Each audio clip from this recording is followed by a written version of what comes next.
Welcome Bangalore to Salem foods. இன்றைக்கி பார்க்க போகிற ரெசிபி என்னன்னா gram dal puri vegetable curd masala. அதாவது கடலைப்பருப்பு பூரியும் தயிர் வெஜிடபிள் மசாலா. இந்த காம்பினேஷன் ரொம்ப சூப்பராக இருக்குங்க. வட இந்தியர்கள் மோஸ்ட்லி இது செய்வாங்க. இன்றைக்கி நான் இதை ட்ரை பண்ணி பார்த்தேன். செம்மையாக இருந்ததுங்க. டேஸ்ட்டு வேறு லெவலாக இருந்தது. பெங்களூர் டு சேலம் ஃபுட் சேனலுக்கு ஒரு சப்ஸ்கிரைப் பண்ணிவிட்டு ஒரு லைக் கொடுங்க ஃப்ரெண்ட்ஸ். கண்டிப்பாக என்னுடைய ரெசிபிஸ் உங்களுக்கு பிடிக்கும்னு நான் நினைக்கிறேன். நான் கேரட் பொட்டேட்டோ அதாவது உருளைக்கிழங்கு எடுத்துருக்கிறேன். எந்த காய் வேணுமெனாலும் உங்களுக்கு பிடிச்ச காய் எடுத்துக்கோங்க. நான் இன்றைக்கி இதுதான் சூஸ் பண்ணேன். உருளைக்கிழங்கு பாருங்கள், தோல் உரிக்காமல் தான் கட் பண்ணியிருக்கேன். எப்போவுமே தோல் உரிக்காமல் சாப்பிட்டு பாருங்கள், அது நார் சத்து உள்ளது. அப்புறம் இந்த கேரட்டை கூட நான் தோல் உரிக்க மாட்டாங்க. சில பேர் பாக்டீரியா இருக்கும், அதனால் அதையும் எடுத்துடணும்னு சொல்லுவாங்க. ஆனால் ஏன்னா நம்ம சுடு தண்ணியில் போட்டு வேகத்தான் நான் வைக்க போகிறோம், பாக்டீரியா இறந்து போயிடும். அதனால் நான் அதையும் தோல் உரிக்காமல் சின்னதாக கட் பண்ணி வச்சுருக்கேன். கரெக்டான தண்ணிங்க, வெந்த உடனே தண்ணி இருக்காது, அந்த அளவுக்கு தண்ணி ஊற்றிருக்கேன். இப்போ சிறிதளவு இதுக்கு தேவையான அளவு உப்பு சேர்த்துலாம். சேர்த்துட்டு கலந்து விட்டுட்டு இது வேகட்டும். இது ஒரு பக்கம் இருக்கட்டும், அடுத்த ஸ்டெப்பு பார்க்கலாம். இப்போ நான் கடலைப்பருப்பு எடுத்திருக்கேங்க. கடலைப்பருப்பு அரை கிளாஸ் அளவு எடுத்திருக்கேன். ஒரு 150 கிராம் இருக்குங்க. அதை ஊற வச்சுட்டேன். 2 மணி நேரம் ஊற வச்சுட்டு அதன் பிறகு அதோட பூண்டு, பச்சை மிளகாய், இஞ்சி போட்டு நல்லா அரைச்சி ஃபைன் பேஸ்ட்டாக வச்சுக்கணுங்க. நல்லா அரைச்சிருக்கணும் அது. இப்போ 300 கிராம் கோதுமை மாவும் மைதா 100 கிராம் எடுத்துக்கிட்டேன். உப்பு தேவையான அளவு எடுத்துட்டேன். இப்போ நம்ம அரைச்சி வச்ச இந்த கடலைப்பருப்பு விழுது இதில் சேர்த்திடலாம். இந்த மைதா, கோதுமை, கடலைப்பருப்பு மசாலாவோட நம்ம பிசைஞ்சி பூரி சுடும்போது அவ்வளோ ருசியாகவும் மணமாகவும் இருந்ததுங்க. நம்ம வெறுமனே பூரி கூட சாப்பிட்லாம், அந்த அளவுக்கு இருந்தது. இன்றைக்கி தண்ணி தெளித்து தாங்க பிசையணும். இப்போ இந்த அளவுக்கு நல்லா பிசைஞ்சு வச்சுட்டேன். இப்போ அடுத்த ஸ்டெப்பு, அதாவது வெஜ் கர்ட் பண்ணுறதுக்கு நான் தயிர் ஒரு 180 மில்லி எடுத்துக்கிட்டேன். 200 மில்லி இருந்தது, கொஞ்சம் நான் வேறு எதுக்கோ எடுத்துக்கிட்டேன். 180 மில்லி இருக்கும். இப்போ அதை நல்லா நசுக்கி விட போகிறேன்.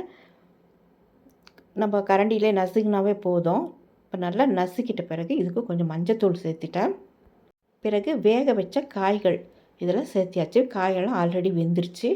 தண்ணியெல்லாம் வடிகட்டணும்னு அவசியம் இல்லை, கரெக்டாக வெந்தது. இப்போ நான் காய் இதில் சேர்த்தியாச்சு. எல்லா காயுமே சேர்த்துட்டு அதன் பிறகு இதுக்கு என்னென்ன இன்க்ரீடியன்ட்ஸ் பார்க்கலாம் வாங்க. இதுக்கு சீரகம் ஒரு 1/4 ஸ்பூன் அளவு, 1/4 ஸ்பூனுக்கும் கொஞ்சம் அதிகமாக கருவேப்பிலையும் போட்டாச்சு. பொடியாக நறுக்கின கருவேப்பிலை. இஞ்சி தட்டி போட்டிருக்கேன். நல்லா ஃபைன் பேஸ்ட்டாக கூட போடலாம், நான் நல்லாவே தட்டியிருக்கேன். இப்போ இது பெப்பர் போட்டிருக்கேங்க, அதாவது மிளகு போட்டிருக்கேன். பச்சை மிளகாய் பொடியாக நறுக்கி அதுவும் போட்டிருக்கேன். இப்போ நல்லா கலந்து விட்டுடலாங்க. இந்த பச்சை மிளகாய், இந்த மசாலாக்களெல்லாம் சேரும்போது இந்த தயிருடைய டேஸ்ட்டு அவ்வளோ நல்லா இருக்குங்க. இதுக்கு ஆல்ரெடி நான் உப்பு போட்டுட்டேங்க, உங்களுக்கு நான் காட்டலை. நல்லா கலந்து விட்டுடலாம். கலந்து விட்டுட்டு அதன் பிறகு இதுக்கு ஒரு தாளிப்பு கொடுக்கலாம். அந்த தாளிப்பு தாங்க இதோடைய டேஸ்ட்டை என்ஹான்ஸ் பண்ணோம். ஆல்ரெடி புட் சால்ட்டுன்னு போட்டாச்சுங்க, ஏன்னா உங்களுக்கு நான் ஏற்கனவே சொல்லிட்டேன். இப்போது எண்ணெய் ஊற்றி கடுகு, உளுத்தம் பருப்பு போட்டு, கருவேப்பிலை போட்டு, வரமிளகாய் போட்டு, அதன் பிறகு சிறிதளவு மிளகாத்தூள் கடைசியாக சேர்த்தணுங்க. அப்போ தான் இதோடைய கர்ட் மசாலா அவ்வளோ டேஸ்ட்டாக இருக்கும். இப்போ நல்லா அந்த எண்ணெயில் கலந்து விட்டுடலாம் இந்த மிளகாத்தூளை. இந்த வரமிளகாய், பச்சை மிளகாய், இந்த தூள் மிளகாய் எல்லாமே டேஸ்ட்டு கொடுக்குங்க. இப்போ இதை நல்லா கலந்து விட்டுடலாம். நம்ம எப்போவுமே நம்ம காரசாரமாக சாப்பிட்டு பழகிட்டோம். இந்த மாதிரி பச்சை மிளகாய், வரமிளகாய், இந்த மிளகாத்தூள் சேரும்போது இதோடைய காரம் தன்மை அதிகமாக இருக்கும். சாப்பிட்றதுக்கும் அவ்வளவு சுவையாகவும் இருக்கும். இப்போ வெஜ் கர்ட் மசாலா ரெடி ஆயிடுச்சு. இப்போ நான் பூரியை தேய்ச்சிக்க போகிறேன். நம்ம பூரியை எப்படி வேணுமாலும் ஷேப் கொடுத்துக்கலாங்க. அதாவது பெரிய ஷேப்பாகவும் இல்லாட்டி சின்ன சின்னதாகவும் கொடுக்கலாம். நான் பெருசாகவும் செஞ்சேன், சின்னதாகவும் இன்றைக்கி செஞ்சுட்டேங்க.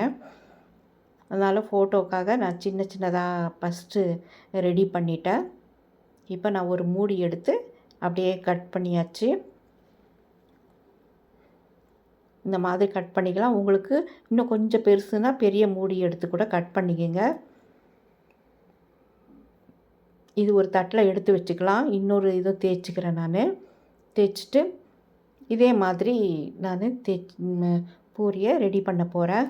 இந்த மாதிரி செய்யும்போது பிள்ளைங்களுக்கெல்லாம் இந்த சின்ன சின்னதாக கொடுத்தா ரொம்ப பிடிக்குங்க. இந்த மசாலாவோடு இந்த சின்ன பூரி சாப்பிடும்போது நமக்கு ஒரு அதாவது ரொம்ப இன்ட்ரெஸ்டாக இருக்கும் சாப்பிட்றதுக்கு.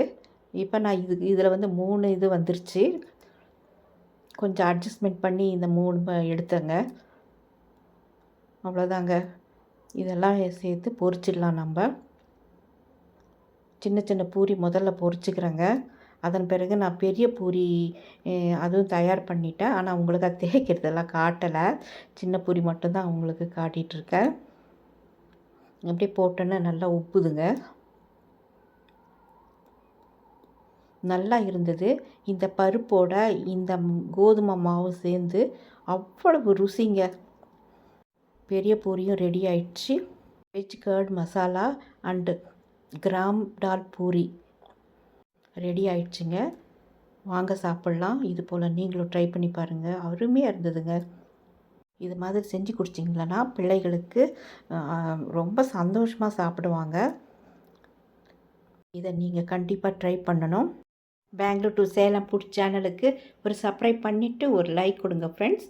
கண்டிப்பாக உங்களுக்கு இந்த ரெசிபி பிடிச்சிருக்கும்.